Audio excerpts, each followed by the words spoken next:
A los únicos que odiamos más que al pueblo romano es a los cabrones del Frente del Pueblo Judaico. Disidentes. Y al Frente Popular del Pueblo Judaico. Disidentes también. El Frente Popular de Judea. Disidentes. ¿Qué? El Frente Popular de Judea, disidentes. El Frente Popular de Judea somos nosotros.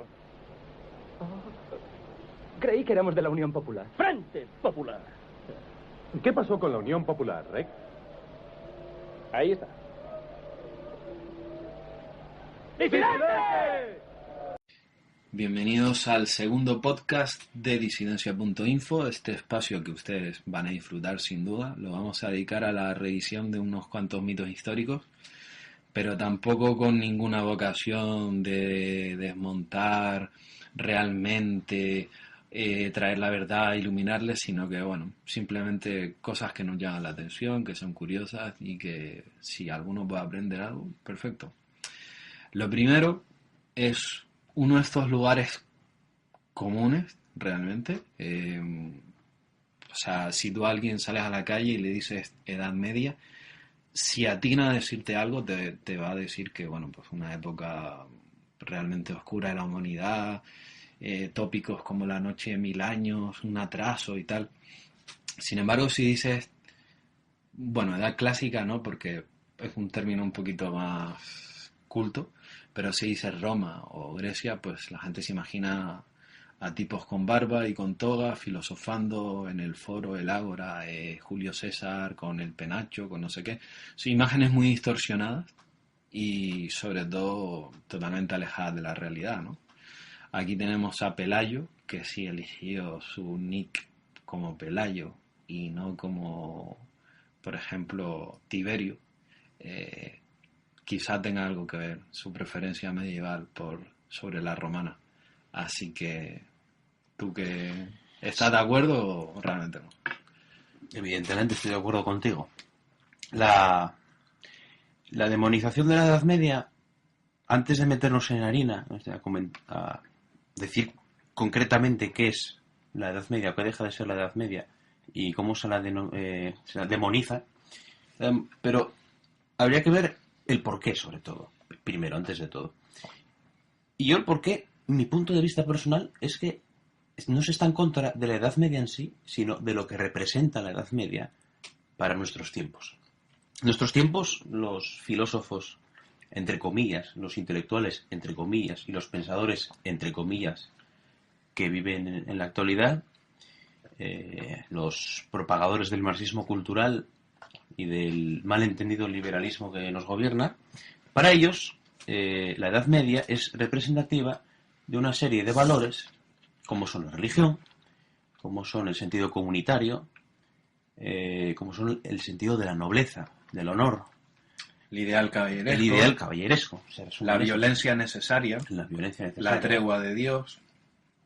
Esos conceptos, o sea, esto patrocinado por no, realmente viene a ser un poco lo de la tregua de Dios. Fíjate que no lo había pensado antes, pero puede ser una tontería, pero no lo es. ¿Se imaginan hoy en día que la actividad bélica pudiera estar regulada ¿cómo va a ser? Por una figura que no es parte de los contendientes?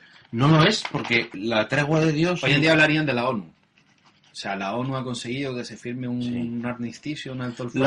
La ONU no es tregua de Dios, porque cuando interesa romper las directrices de la ONU se rompen. Caso paradigmático, la invasión de Irak por parte de los Estados Unidos. La tregua de Dios es un hito en la historia del mundo que no se volvió a dar nunca, que es que incluso renunciando al interés geopolítico y económico, naciones decidieron dejar de pelearse porque estaban unidas por el cristianismo. Y esto no volvió a ocurrir jamás. Y esto es algo que son valores, como digo, que son despreciados completamente por la progresía, y la progresía intenta demonizarlo, pues ¿cómo? Pues poniendo en valor lo que había antes, o sea, la época clásica, que es la época más distorsionada de la historia, y lo que había después. Muy bien. Sin embargo, además de Pelayo, tenemos aquí a Marco Aurelio. Con lo cual, no sé si van a tener una pugna... Pero perdona una cosa, pero Marco Aurelio, y perdona Marco Aurelio, buenas tardes. Perdona, no estás.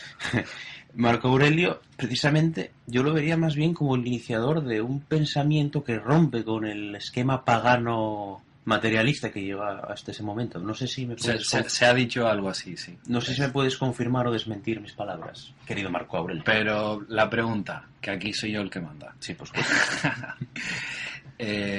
¿Coincides con el análisis de Pelayo o la época clásica es superior, no superior, tiene efectos superiores? ¿O realmente la Edad Media, o sea, supone de verdad un avance? Porque es realmente ridículo pensar en 1000 años de parón. O sea, llega el año 500 con una Roma gloriosa e imperial, y hasta el 1500 que en Florencia se reanuda ese pensamiento glorioso, o sea, no ha pasado nada, ha sido como un paréntesis desagradable y tal. Absurdo, ridículo, real. Creo que esta visión de ver la Edad Media como un parón o incluso un retroceso es algo que, si nos ponemos a mirar, tiene su origen en la Ilustración. Es algo relativamente reciente. Antes de esto, la Edad Media no tenía la mala imagen que tiene ahora, la mala prensa. Y esto se debe por los cambios geopolíticos que empezaban a darse a finales del 18, principios del 19. La Ilustración comenzaba cada vez a ganar más adeptos. Y la idea era criminalizar el antiguo régimen, poniéndolo como una página oscura que empezaba en la Edad Media. Y en esa época el ideal era, por decirlo así, recuperar lo clásico, puesto lo clásico como una idealización. Y el antiguo régimen relacionado con la Edad Media, a pesar de que realmente el antiguo régimen... Y con el catolicismo. Exactamente. En esa época ya no se parecía prácticamente nada al antiguo régimen de la Edad Media. Ya, sí. Y bueno, también yo es que, pese a que mi papel es de Dictator Perpetuus y mi avatar sea el de la estatua de Maquiavelo, que era un gran admirador del pensamiento clásico, realmente tengo muy poca estima a los romanos. Me explico. Esto es una cosa que, como están tan mitificados y todo el mundo ha visto el acueducto de Segovia y el Coliseo, pues como que los romanos eran... como ingenieros civiles, como vertebradores y estructuradores de un imperio, una burocracia, unas leyes y tal. Malos no fueron, ninguna duda, pero ellos sí representan un verdadero atasco del pensamiento. Ellos son la verdadera Edad Media. Desde que se toma Siracusa, que es, creo que, la última ciudad-estado griega... Siglo III antes de Cristo, ¿fue? Sí. Menos 216, una cosa así. Sí, para que los oyentes sepan la famosa historia de Arquímedes. De Arquímedes, que lo de los espejos de Arquímedes y todo eso, que sí. no sirvió para parar a los romanos. O sea, realmente un legionario mata a Arquímedes. Eso es una imagen de es lo que muy se convierte. Exacto. Y de esto no hemos visto ninguna película, como pasó con Hipatia. Exactamente. Un legionario mata a Arquímedes, pese a que su general, creo que se llama Marcelo, que pretendía que se respetara porque, bueno, habían sufrido unos cuantos de sus ingenios antiasedio, y realmente Arquímedes es quizá puede ser el matemático más brillante de la historia. La medalla Fields, que es el Nobel de las matemáticas, lleva la cara a Arquímedes. O sea, es un tipo increíble que además solo tenía una persona con la que se pudiera corresponder, que era Eratóstenes. Se mandaban correspondencia 2 veces al año y cada uno comprobaba las fórmulas y las teorías del otro, ¿no? Entonces, un cateto legionario romano mata al mejor científico de la antigüedad y realmente al último. Desde que muere Arquímedes, la ciencia o la protociencia, como se le quiera llamar, muere bastante. Tenemos luego a lo mejor algunos nombres relativamente notables, todos griegos, ninguno romano, todos griegos en las cortes de Roma, no como habitantes de Grecia que libremente fueron.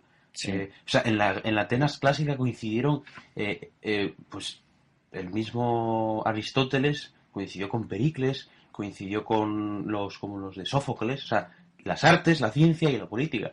Pero en cambio en Roma, los pocos artistas que se dieron, y sobre todo los poquísimos científicos que se dieron, fueron en las cortes de algunos emperadores, pero no fueron pensadores que desde abajo empezaran Y además eran griegos. Y eran O sea, todos griegos. Galeno era griego, Galeno, Apolodoro, el del Panteón, era griego, Sí, señor. Hierón también era griego, Diofanto era griego, Ptolomeo, el de los Ptolomeo era mapas. griego. O sea, realmente quitando... ¿Galeno lo dijiste? Sí, Galeno lo dije, sí. Galeno era griego. Los romanos, hombre, Vitruvio y tal, pues sí, por supuesto, pero Pero pocos más que Vitruvio vas a poder sacar. no supone lo mismo. Y filósofos, bueno, Epicteto era un esclavo griego, Liberto, Séneca sí era romano, y Era Marco Aurelio... No olvides que Séneca era español también. Y Marco Aurelio era romano, pero escribe en griego. Las meditaciones, porque Como toda la clase alta romana. el griego es un idioma mucho más complejo y mucho más sutil que el latín. El latín suena muy solemne, pero es muy rígido. El griego tiene no sé cuánto, el griego clásico no sé cuántas palabras podía tener, pero para un simple concepto tenía muchísimas palabras diferentes una aplicada a cada matiz, ¿no? Ujú. Entonces el griego era el griego puede ser probablemente el idioma más parecido a algo que pudiera expresar lenguaje científico o filosófico que hayamos tenido nunca, ¿no? Y bueno, pues si te fijas en los romanos, pues realmente sí, o sea, la prosperidad material, realmente su urbanismo tampoco es suyo, es griego el también. urbanismo alejandrino. Los romanos fueron muy buenos militarmente, eso sí es verdad. Siempre tenemos la historia de decir quién ganaría, Superman o Batman, un cocodrilo contra un león, o una legión romana contra los caballeros del rey Arturo. Bueno, pues ahí no lo sé, pero los romanos sí fueron muy buenos militarmente y no tuvieron rival. También ten en cuenta qué rivales tenían los romanos hasta el siglo II o III. 4 tribus germánicas desarrapadas, los britanos que 3/4 de lo mismo, armenios por un lado, los persas estaban dividiéndose y hasta que no salió la primera dinastía sasánida no fueron realmente una amenaza para las Bueno, ciudades. los partos tuvieron... Pero los partos desde... No, pero tío, estamos hablando del imperio. Ah, de la Me época refiero. imperial. Claro, los partos desde Pompeyo desde la época de César los partos no volvieron a molestar. En cambio, lo que vino después sí. Y cuando aparecieron los sasánidas, los romanos empezaron a acojonar. Perdón por la expresión, pero se empezaron a acojonar. No, sí, de acuerdo, pero bueno, ya estamos hablando de un imperio que ha sufrido unos reveses muy grandes, sobre todo demográficos. Cuando vuelve en la época de Marco Aurelio, cuando vuelven de Oriente de derrotar a los partos, traen una epidemia de viruela bestial. Creo que muere, no sé si la tercera o la cuarta parte de la población del imperio, y a partir de ella no se recupera. No. Entonces tampoco, o sea, de la época de Trajano, o sea, una legión romana contra, que creo que eran como 5.000 y pico tíos, quitando los auxiliares y tal, ¿qué civilización de ese momento podía oponer 5.000 de sus hombres y ganar? Nadie. Ninguna. Y date cuenta, otro síntoma de la decadencia romana, o a partir de Marco Aurelio no hubo prácticamente emperadores romanos.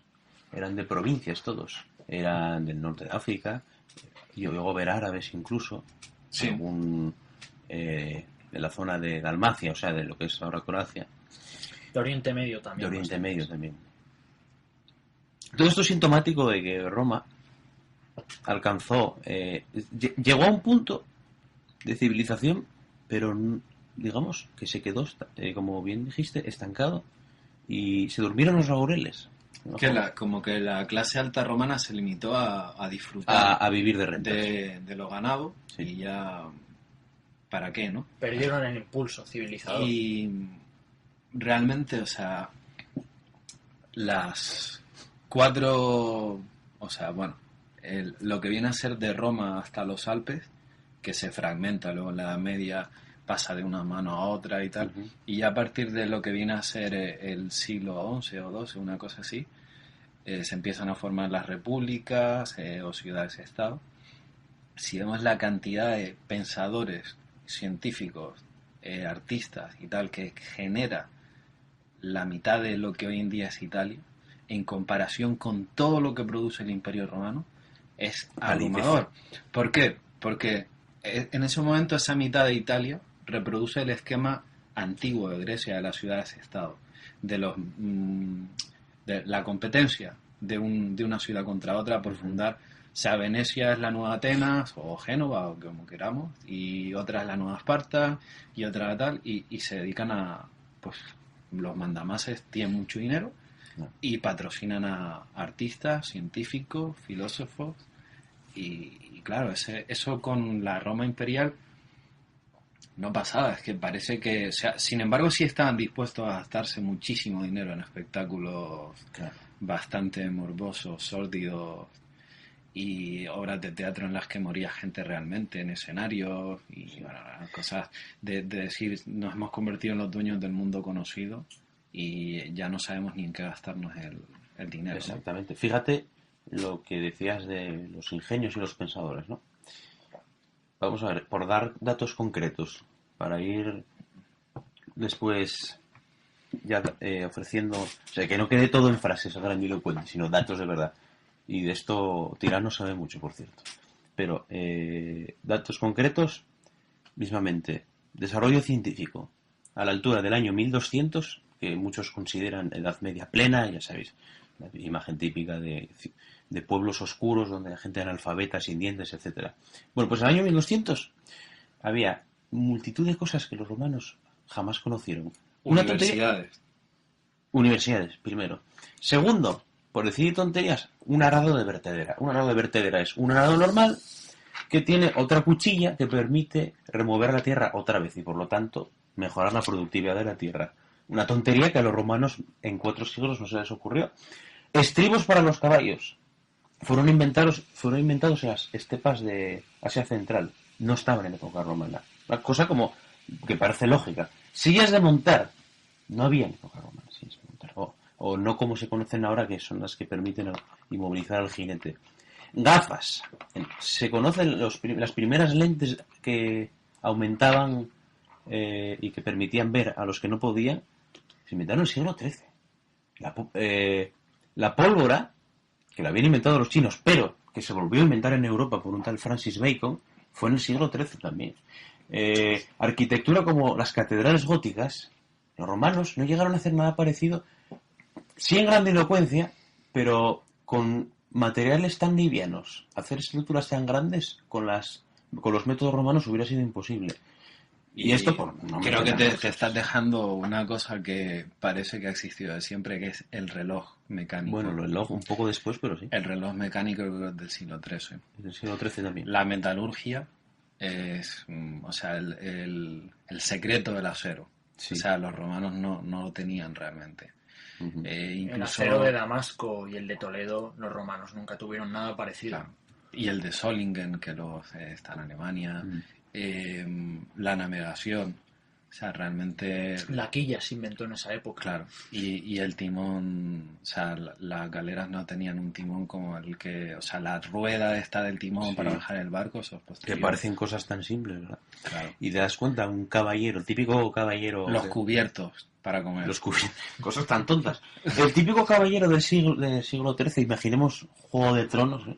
Típico caballero, ¿no? Con su caballo, evidentemente, su escudo de forma triangular, su cota de malla y tal. El caballero tiene un armamento muchísimo más efectivo y eficaz que cualquier legionario romano. Otra cosa es que el legionario romano, por cuestión de táctica, número, pudiera avasallarle. Pero eso no. Estamos hablando de tecnología. En cuanto a tecnología, un caballero medieval era infinitamente superior a lo que era un legionario romano. Y ya por no mencionar pues los arcos largos, la ballesta, por ejemplo, porque los romanos tienen una, pero era muy tosca, muy grande, pero una manual se inventó también hacia el siglo XIII. No, ellos llegaron a tener una cosa que llamaban arco de vientre, que se tenía que apoyar en el cuerpo. Pero no tenía la misma... Sí, pero ¿sabes quiénes la inventaron?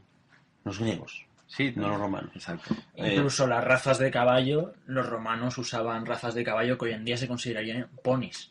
Sí, también.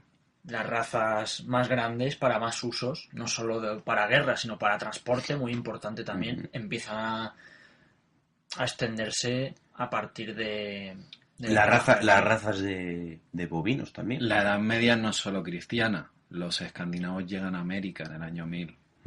Eso es algo que los romanos jamás. O sea, quitando una expedición que se envió por parte de, bueno, no sé si sería Nerón personalmente, pero sí se envió a un grupo de pretorianos para intentar averiguar de dónde salía el Nilo, ¿no? De las fuentes del Nilo azul sí eran conocidas, que estaban en las montañas de Etiopía, pero lo que era el Nilo blanco se desconocía por completo.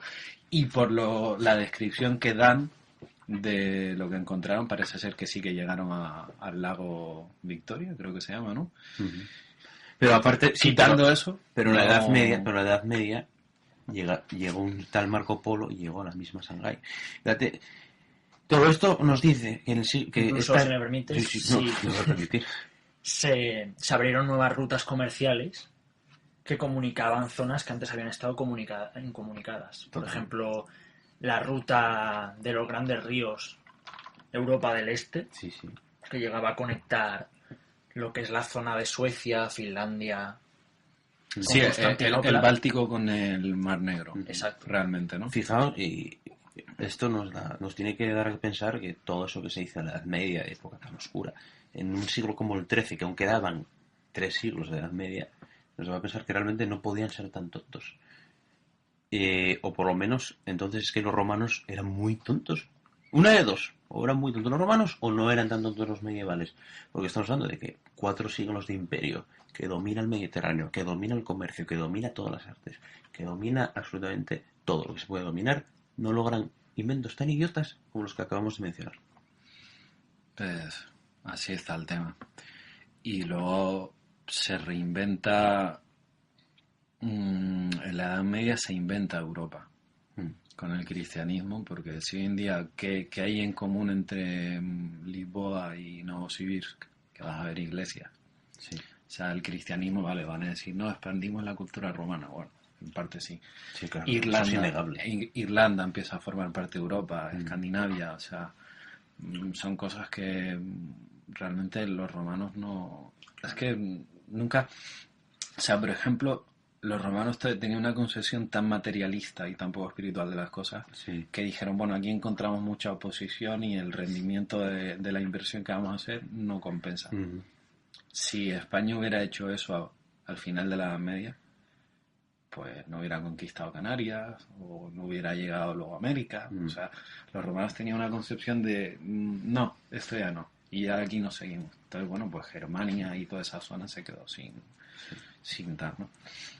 En la Edad Media también se inventan formas de gobierno diferentes que están muy maltratadas porque, bueno, o sea, la monarquía, y todo el mundo tiende a pensar el rey Sol en Versalles con poder absoluto. La monarquía de la Edad Media no tiene nada que ver con eso. Precisamente el rey Sol no es de la Edad Media. Claro, la monarquía medieval es un sistema en el que el rey está vigilado. Es un sistema de contrapesos. Por nobles, por burgueses, por curas, por las cortes de no sé dónde. Luego el feudalismo fuera de lo que es Francia y en Alemania y no toda, realmente o desaparece pronto o nunca se llega a implantar. En España, por ejemplo, en España, ¿quién reconquista Castilla? Los pastores nómadas, que hoy en día son los trashumantes. Por eso llega a existir la Mesta y a tener tanto poder, ¿no? Porque eran la gente que se había currado, o sea, gente de frontera dura y que tanto llevaba el ganado como se defendía a los moros o los saqueaba. Bueno, España en el siglo XV, acabada la Reconquista, podemos decir que era un país de hombres libres prácticamente. Por más que se digan que eran súbditos del rey, era un país de hombres libres. Muchísimo más de lo que era la España bajo dominación romana, por ejemplo. Donde la mayoría eran esclavos. Sí, exacto. Sí, sin duda. Y otra cosa de la que queríamos hablar es, este mes se cumplió otro aniversario de la proclamación de la Segunda República. Bueno, como somos disidentes, la Segunda República evidentemente no nos gusta. Y si nos tiene que gustar alguna, sería la primera. Como mínimo, por la intencionalidad de quienes la forman. La Segunda República Es que no sé, ¿hay alguna figura de la Segunda República que se pueda respetar? Quizá Niceto Alcalá Zamora, su primer presidente. Fue muy conspirador, Niceto Alcalá Zamora. No respetó la voluntad del pueblo cuando le pidió. En las elecciones de 1933, el partido más votado fue la CEDA, o sea, el partido de derechas, y quedaron segundos el centro del Rox. Y Alcalá Zamora, por miedo a la revolución de la izquierda, no nombró como presidente a José María Gil Robles, que era el presidente de la CEDA, sino al Rux, que era el presidente del centro, pero había ganado la derecha. Un gesto que se puede explicar a lo mejor por el miedo a que las izquierdas tomaran a tomar el poder de manera violenta, pero habla mal de todos, habla de la cobardía de Niceto Alcalá Zamora, que dentro de lo malo no deja de ser más respetable que estos líderes de izquierda que querían la revolución a toda costa, sino en las elecciones. No sé, Pero, bueno, sí. yo quizá, perdón, de la Segunda República, como mucho, podría salvar a los más moderados que intentaron de alguna manera unir la izquierda y la derecha, infructuosamente, porque no se podía. Que fueran una minoría. Que fueran una minoría, totalmente. Mencionamos los de centro, pues podríamos decir Salvador de Madariaga, podríamos decir Ortega y Gasset, que fue político. Ortega y Gasset fue el que trajo la República a España. Pero y no es él el que resume todo con la frase esta cuando él le entregan la Constitución. No es esto, dijo Ortega y Gasset cuando vio la Constitución, efectivamente. Y también dijo aquello en 1936, una vez dado el golpe de Estado, que los que hemos contribuido a traer el terror rojo no tenemos ni la más sombra de autoridad moral para condenar el golpe de Estado del 17 de julio. Buena precisión, 17 de julio. Empezó el 17 de julio en África. Por eso. Es uno de estos datos que no se suelen utilizar. Y Marco Aurelio tiene cierto conocimiento, incluso admiración por una de las figuras de la Primera República que, si se pueden respetar los 4 presidentes que hubo, quizá uno destaca muy por encima de los demás. Y como figura política de toda la historia de España. ¿Podrías decirnos, Marco Aurelio, estas figuras de la Primera República, si se puede comparar con las de la Segunda? Primero, creo que hay una figura de la Primera República, ya no solo como presidente, sino como intelectual, que deja muy por detrás a cualquiera de la Segunda. Francesc Pi i Margall fue anarquista. Bueno, como anarquista no se podría definir tampoco. Un pensamiento federal, los primeros federalistas, que trató de crear una España en el sentido territorial, no basándola en el centralismo.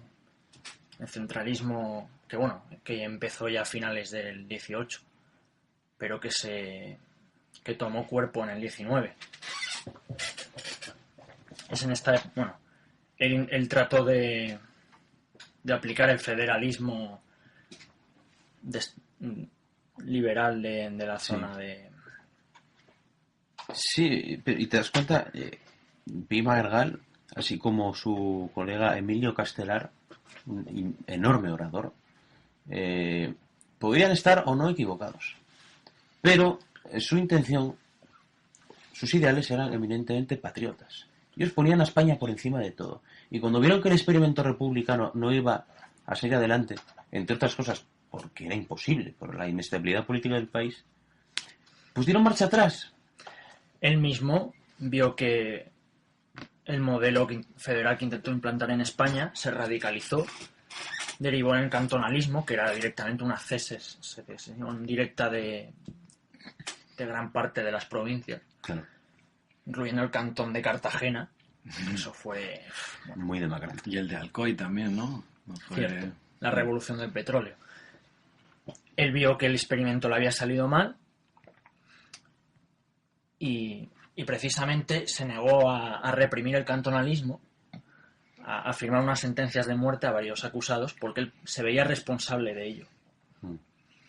¿Y qué diferencia ves entonces en esa honestidad intelectual de Pi Margall con los dirigentes, y sobre todo los dirigentes de izquierda de la Segunda República?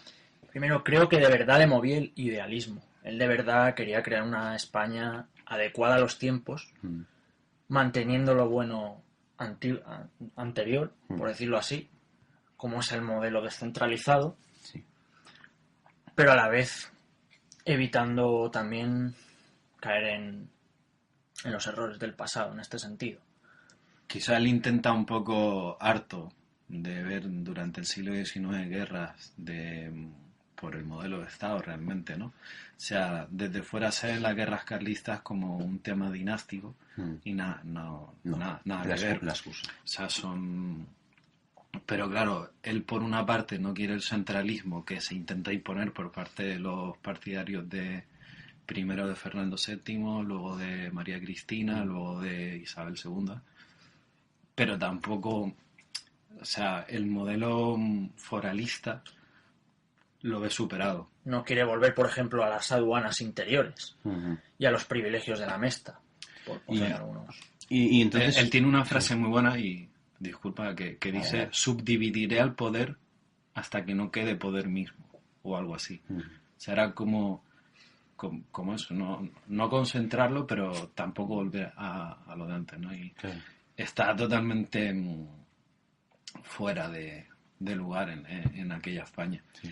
Y yo eso, en la Segunda República, lo que veo son gente que opta por ideologías extranjeras o simplemente una reacción muy tosca a que se haya proclamado la República. Sí, Marco Aurelio. Precisamente, me gustaría, tú que sabes mucho del tema, o sea, acabas de dejarnos bien claro la honestidad de Emilio Ripoll. Y entonces, de la Segunda República, ¿qué nos dirías de esos dirigentes? Que ellos rectificaron en algún momento sus ideas revolucionarias por el bien de España. Yo veo dirigentes arribistas, en algunos casos, y en otros directamente a sueldo de otras potencias.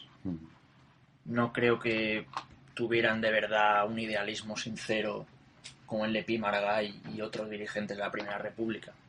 Y si lo tenían era en ideas completamente alocadas. La revolución del proletariado... Yo voy a decir algo que va a sonar mal de la Segunda República y de alguien al que le deberíamos dedicar un podcast en alguna ocasión y que sí que se puede salvar de alguna manera, que es José Antonio Primo de Rivera. Suena mal porque es una figura demonizada. Suena mal, pero los que nos hemos molestado un poco en saber quién era, sí que es una persona original, idealista, con sus sombras, evidentemente, claro. Pero su discurso en el Teatro de la Comedia se puede leer hoy perfectamente. Tiene su parte demagógica, pero está muy por encima de gente que lo que estaba en realidad era deseando imponer un protectorado moscovita o yo qué sé. Debemos dejar claro, yo creo, ante todo, de que la Segunda República, para los que se autocalifican como demócratas, no es un modelo. Entonces me hace mucha gracia, o me da pena más bien, ver a gente que enarbola la bandera de la Segunda República como una representación de democracia. Cuando el pueblo mandaba en la Segunda República, no mandaba ningún pueblo, mandaba el aparato de unos partidos que cuando perdían las elecciones intentaban montar una revolución. Eso, tanto de un lado como del otro. Bueno, cuando ganó, pasó tres veces. Cuando ganó la izquierda en 1931, Sanjurjo, general conservador, dio un golpe de Estado. Cuando ganaron las derechas en 1933, el PSOE montó una revolución violenta, asesina y criminal contra el gobierno legítimamente elegido. Y en 1936, habiendo ganado las elecciones, la izquierda, la derecha y las fuerzas de... reaccionarios. Reaccionarios montaron un golpe de Estado a los que habían ganado las elecciones. Y esto es el resumen de la República. Y dentro de lo que son estos golpes de Estado, hay que decir una cosa además. Yo hago mía la frase de uno de los creadores de South Park que dice: no me gustan los conservadores, pero oh Dios, cómo odio a los progres. Al menos Sanjurjo en el 32, o fue en el 31, 32, y los que se sublevan luego en el 36 se juegan el cuello. A Sanjurjo se le perdona, pero bueno, se lo juega. Lo que montó el PSOE en el 34 fue a través de sus mineros y tal.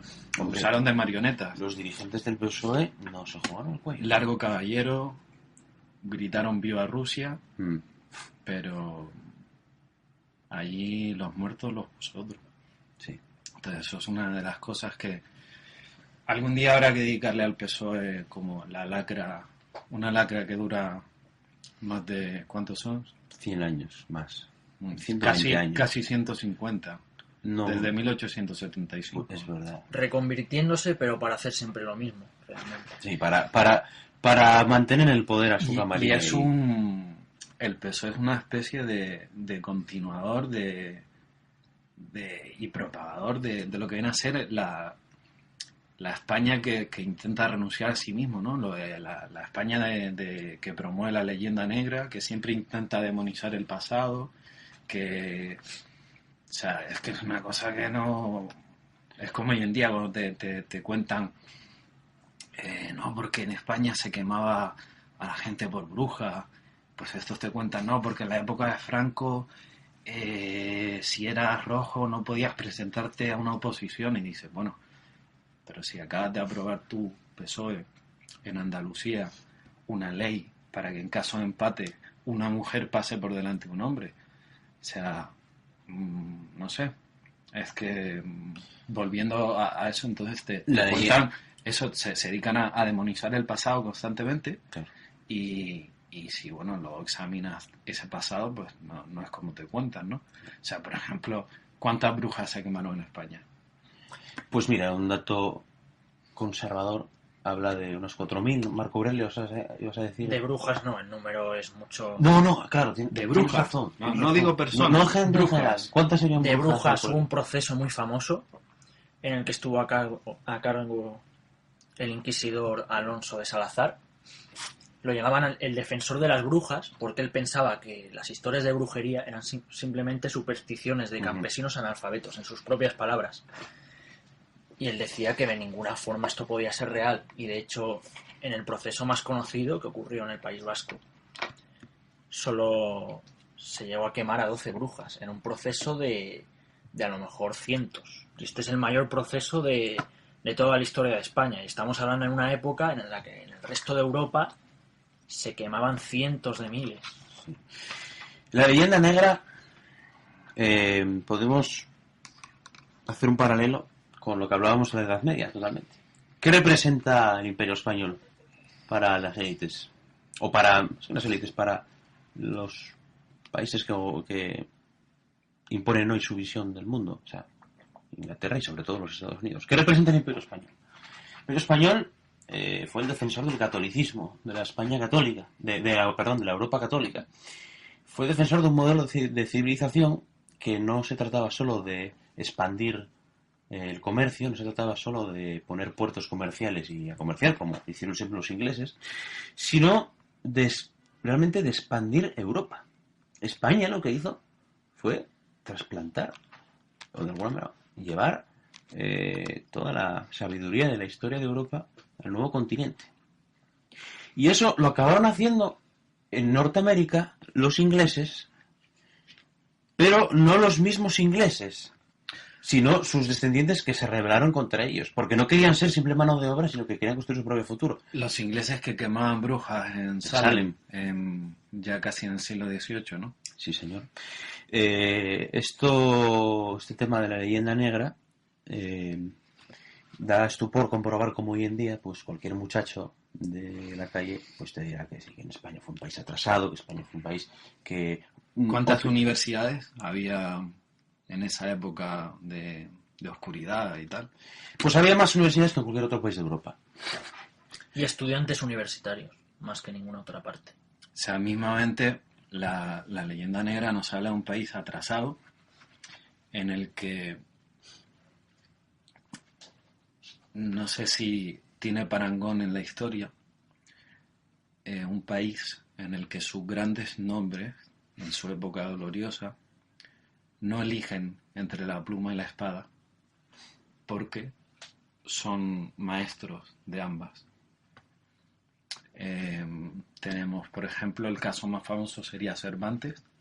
Cervantes escribió el libro más famoso de la historia de la literatura en español y estuvo probablemente en la batalla más importante que haya librado nunca España, que fue Lepanto. La frase de Cervantes escandalizaría a Mateo Progre hoy. Él dice que fue la más grande ocasión que vieron los siglos. Perdió la movilidad de la mano ahí. De hecho, él llegó a participar en la batalla estando enfermo, porque le querían dejar abajo porque tenía fiebre, y él pidió incorporarse. Y se incorporó y, bueno, de un tiro pues, se le acabó seccionando un nervio o algo así, ¿no? Hay gente que se piensa que le faltaba medio brazo, pero no, simplemente es que no lo podía mover. Lope de Vega estuvo en la batalla de las Terceiras, en Azores. Garcilaso de la Vega. Garcilaso de la Vega murió en combate en Italia. Calderón de la Barca fue soldado en Flandes. Hernán Cortés. Hernán Cortés venía de la Universidad de Salamanca. Bernal Díaz del Castillo, un simple soldado Hernán Cortés, tiene una crónica fantástica, Historia verdadera de la conquista de Nueva España, redactada por él, muy fiel, muy... Dice, hombre, un país donde los soldados tenían ese nivel, podrá ser lo que sea, pero oscuro, supersticioso, analfabeto, es ridículo. Sí, claro, la escuela de Salamanca. La escuela de Salamanca es algo que está, la verdad, muy... Está muy de moda, ¿no? Sí. O sea, ahora se ha puesto de moda porque lo está rescatando la escuela austríaca, pero es algo que se ha pasado de largo. La mayoría de gente no sabe la importancia que tuvo. Estamos hablando de una influencia brutal en los siglos siguientes, en la filosofía de toda Europa. Y no solo eso, sino además o sea, muchos de los problemas que tenemos hoy en día vienen por un mundo concebido erróneamente como entre dos bloques, ¿no? El liberal capitalista y el socialista, cuando en realidad ambos vienen del pensamiento de Adam Smith, que parte de una idea falaz en lo que vendría a ser la concepción del valor de las cosas, que es algo que ya siglos antes la gente de la escuela de Salamanca había definido. 3 siglos antes, nada más y nada menos. Que parece una tautología, las cosas valen lo que se quiera pagar por ellas. Bueno, pues, pero es que es así. Entonces, a raíz de ignorar, o sea, de desconocer esto, se ha planteado todo un pensamiento económico que hoy en día seguimos atrapados en él. Entonces, no sé muy bien, no sé, no entiendo muy bien por qué no se hace caso. Y bueno, pues... Sí, ¿sabes? Y lo peor de todo de la leyenda negra no es lo que se diga, lo que se oculte o lo que se demonice. Lo peor es hasta qué punto nosotros como país lo hemos asumido. A veces me da por pensar que España no da más de sí, de que el pueblo español está... No seamos derrotistas. No, digo, a veces me da por pensar... ¿Qué crees que pensaría el Pelayo original cuando montaron aquello? Pues que va a costar la de Dios es Cristo. Que España no daba más de sí, pero dio. No, si yo te digo que me da a veces, pero bueno, pues precisamente leyendo la historia de Pelayo, leyendo la historia de nuestros antepasados, digo, hay en nuestra sangre muchísimo material que por lo menos vamos a dar la batalla hasta el final. Eso. Y quien dice España, bueno, sabemos que tenemos gente que no es española, sino que es del mundo hispano. Sí. Y no se puede olvidar momentos heroicos de resistencia de México contra ese vecino tan maravilloso que tiene, que se llama Estados Unidos. Sí. Y bueno, pues no queremos olvidarnos de esa gente. Que Pelayo nos quiere contar algo. Sí, quería decir que tenemos hoy con un invitado de excepción en nuestro El mariscal. podcast. Nada menos que el mariscal Fukov, que se va a presentar en nada menos de un minuto y nos va a contar un interesantísimo paralelismo que no solo hubiera ocurrido ni al mismo Tito Livio, el Tito Livio de los paralelismos, vidas paralelas. No, es Plutarco. Plutarco, eso es Plutarco, confundo autores latinos. Que, Ese griego también. que son, era griego también. Mira, tú puedo y que Roma, sí. España, ya derrotada en el campo de la historia prácticamente, en el campo de la historiografía, quiero decir. O sea, hoy en día se asume la leyenda negra, por lo menos por gran parte del mundo académico. Pero no deja de ser una guerra de propaganda. Es una guerra de propaganda, por supuesto. En Pero el momento en que reivindiquemos lo nuestro pero y veámoslo. Pues ahí está la historia. Que, España- que el mariscal que hemos traído va a hablar de esta guerra de propaganda. Sí. lo que quiero decir es que España políticamente ha sido derrotada, políticamente, Sí. en el sentido de perdimos Sí, la sí. conexión con nuestras Sin duda. antiguas colonias. Hay No, odios no digas mutuos. colonias. Territorios Los antiguos ultra- territorios, que no eran colonias. España solo ha tenido Efectivamente. colonias En África. en África y durante una breve época, porque luego Guinea y el Son Sahara fueron provincias. provincias. Eran parte de España. Lo que quiero decir, España perdió políticamente, pero hay una nación hoy en día que se resiste al dominio anglosajón, que es Rusia. Y Rusia tiene una interesantísima historia que nos va a contar ahora mismo muy sucintamente, pero a la vez muy entretenido, en el mariscal Fukov, que ya está entre Mariscal nosotros. Zhukov, que está aquí y que es un heteromachista, opresor, patriarcal, bueno, pues como toda Rusia, ¿no? Y como viene a ser su mandatario actual, Vladimir Putin y tal. Así que, nada, adelante. Empiece usted con la operación Bagratio, mariscal.